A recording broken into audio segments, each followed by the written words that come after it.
Hi everyone, and welcome to a quick look at some images taken from a Canon EOS 7D Mark II. These are JPEGs out of the camera, and I just wanted to see how well the camera handled ISO performance on JPEGs. I know I don't shoot JPEGs very often, but I just like to see what would happen if I do shoot JPEGs, and I did do it with my Nikon D810 and my Nikon D750. So for this video, I'm now going to, well, I've done it with my 7D Mark II. Now I will tell you, I haven't got time to go out loads of places, so it was just in my house, which was the perfect place to do this test, as today it's been so overcast outside, it's been pretty much dark in the house. And if we look up in the top left corner, you will see the settings, and the first one is shot at 1/100 of a second, f4, ISO 2500. I'll just go to full screen. Hang on. I'll just go to full screen, and you can see that looks absolutely perfect. Absolutely usable JPEG. So I'm just going to go next now. So that's 3200, and that's 2500. Really can't see any noise whatsoever. ISO 3200 is absolutely brilliant. We've now got 6400 here. We'll just go full screen. Now, these have not had any editing done, by the way. They're just out of the camera. You can just see a right little faint bit of noise over here. But overall, absolutely stunning. Then we're going to go from 6400 to ISO 10000. And you can just see that that looks absolutely spot on. I mean, to be fair, there ain't much difference between 6400 and 10000. If you just look at this bit of noise here, it doesn't really change. Bearing in mind, and remember when I said to you before, if you look at the histogram, can you see how the camera's exposed for middle grey, and then on the next shot I've basically used exposure compensation. Although I'd just like to say I didn't use exposure compensation. I'm using a new feature on the 7D Mark II, and I was using manual mode. So I set the shutter speed and the aperture, and I let the camera select the ISO. But I also used, I think it's a new feature to the 7D Mark II. I've not seen it on the 70D. I turned the set button on so that I could also, even in manual mode, use exposure compensation.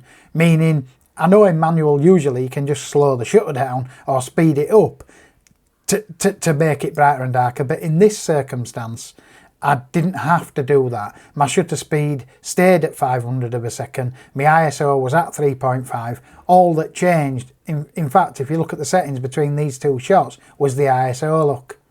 As I turned the exposure compensation up in manual, it kept that shutter speed, kept that aperture, and it automatically just upped the ISO.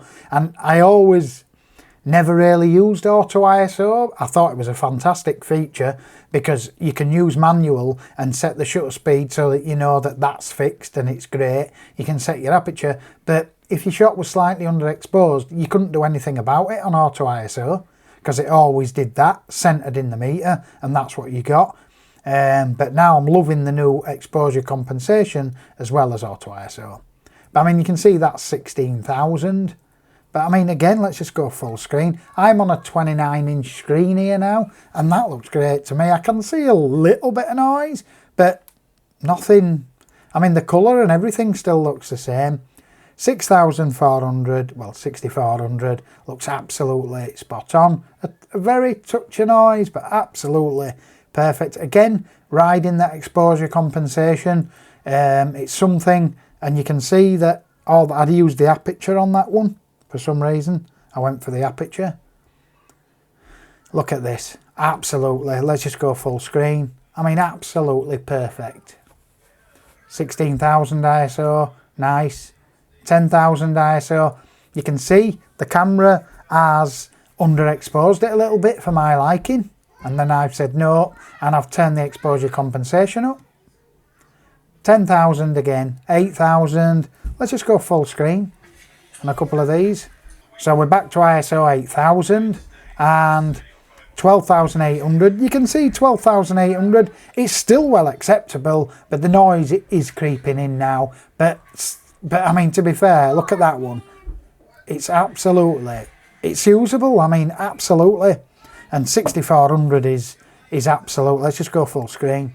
Is absolute. You see how you can see a touch of noise here in the shadows, and that's one thing that I don't like when people do ISO tests on DP review and stuff. They have an evenly lit scene with no shadows, and it's a false sense of security, Zach. As you know, when you're doing a wedding or when you're actually in the real world, it's not an evenly lit. Like, that's quite an evenly lit scene. That's all the same. But this one, there's shadows. You can see shadows, a little bit of noise. But I mean, Jesus Christ, it looks A++. 4000 ISO 8000. But again, it's a pretty much evenly lit. There's a right little shadow just here, but that still looks fantastic. ISO 3200, absolutely, we'll go full screen. Absolutely spot on.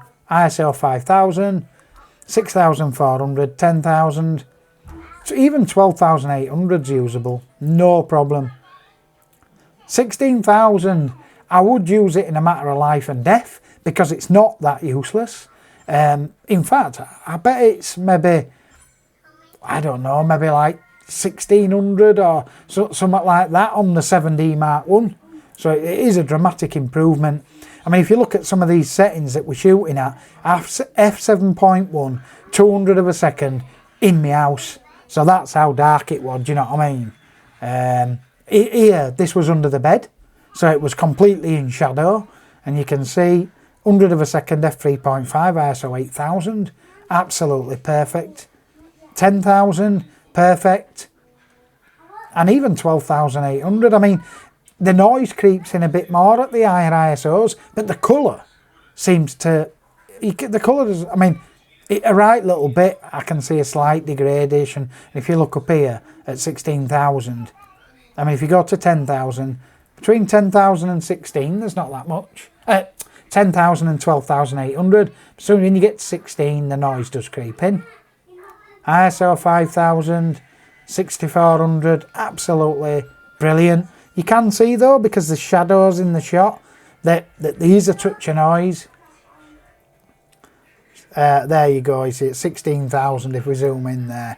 I mean, don't forget, this is a JPEG, so it's been compressed, but to be fair, it ain't that bad. I mean, if we go full screen on a 29-inch screen, I'd probably black and white it, but it's usable. I mean, look at 3200, watch 16,000, watch here in the background.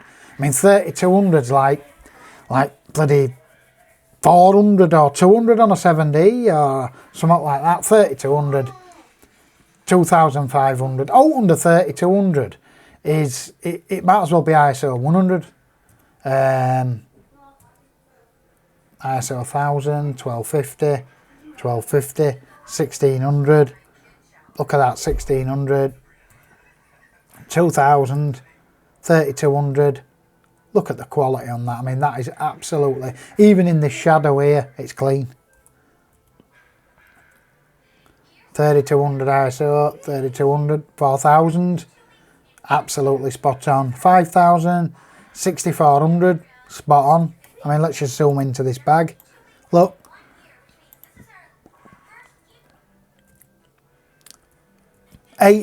Really, above 6400, under 6400, it's A++. When you get to 8000, 10,000 and 12,800, it slowly goes up, but well acceptable.